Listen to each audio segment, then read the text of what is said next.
am Sarah Berry, and welcome to A Year in a Jar. If this is your first time watching and you haven't seen the other ones, go back and watch January and February. We are taking this gorgeous, classic apothecary jar and we're decorating it once per month for the entire year for either a season or a holiday that's coming up, and the first two have been a lot of fun and I'm excited about this one today. And I thought about my little 5-year-old niece Olive for this one. So Olive, if you're watching, I think you're going to really like this one because you guys, Olive has fairies that visit her house, and that is going to be the theme of this month's jar. Instead of doing the classic shamrocks and leprechauns, I took a little bit of a different twist with this. If you followed me for any length of time, you know that I like to do designs that imply the season or the holiday and not necessarily something that says happy spring or happy St. Patrick's Day. I like the design to kind of invoke the feelings of whatever the season is without spelling it out. So this one is really fun, and without further ado, we are going to make a little fairy house jar this time. And look at how cute this is with the little ladybug on the roof. And when I cover it, let me see if it works.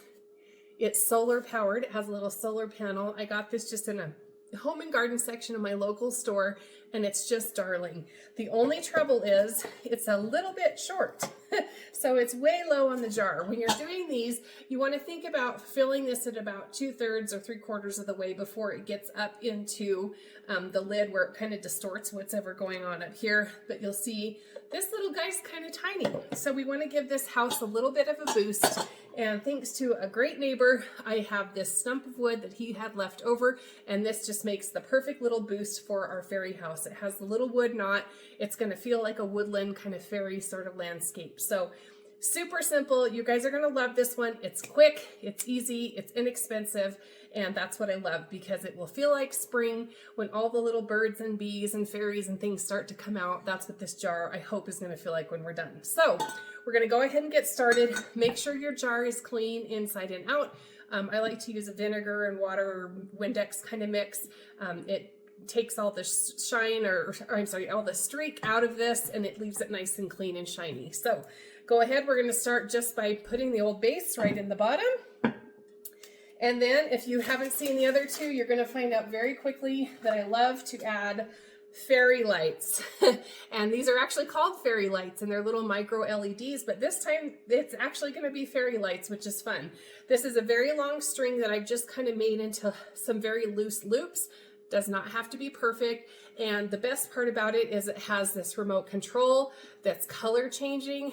It's awesome because you can customize the color to whatever season you're decorating for. So we're going to go ahead and just put this battery pack down in the back, and it'll get covered, and then we're going to just loop the lights somewhat around the log. And don't worry if it's not perfect. Nothing here that we do has to be just exactly perfect. I'm just kind of opening it up so it fits around our little stump. Maybe. Let's pull them apart just a little bit further. Make my loops a little bigger. There we go. Okay, that fits over it a little bit better. There. Okay. Oops. And stand your battery pack up so the log stays kind of centered. Okay, next thing, just put our little fairy house in there.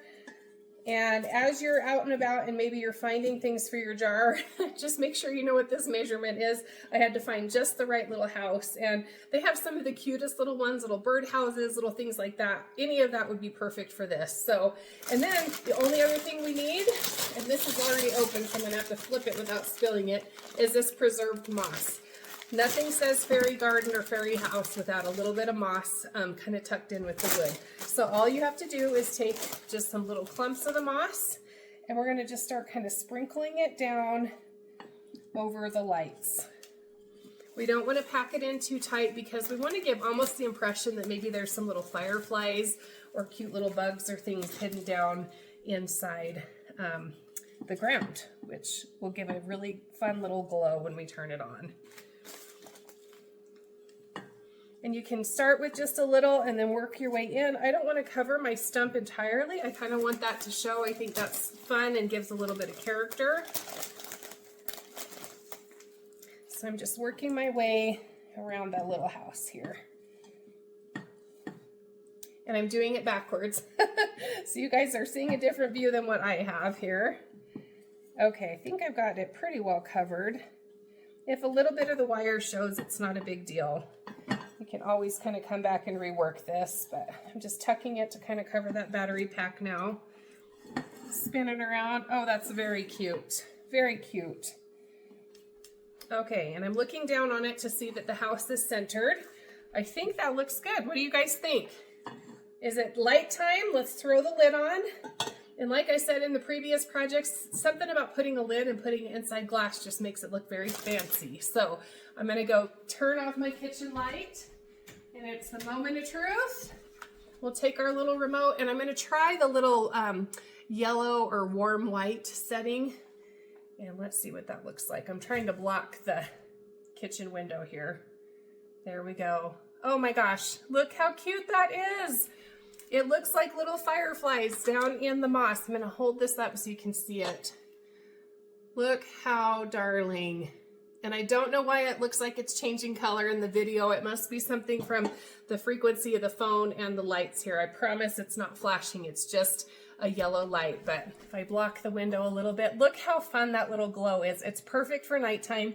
Because this is solar, the little house will light up at nighttime when it gets dark enough. So that'll be kind of a fun glow.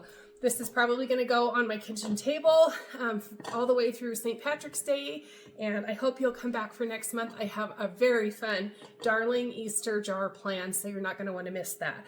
And if you want to know where I got any of these supplies, just comment below and I'll send you the link. And I would love to see what your jars turn out with. If anybody's following and doing a jar, I would love to see them. So please be sure to share. So thanks so much for being here. This was a quick one, and I will see you for the April jar.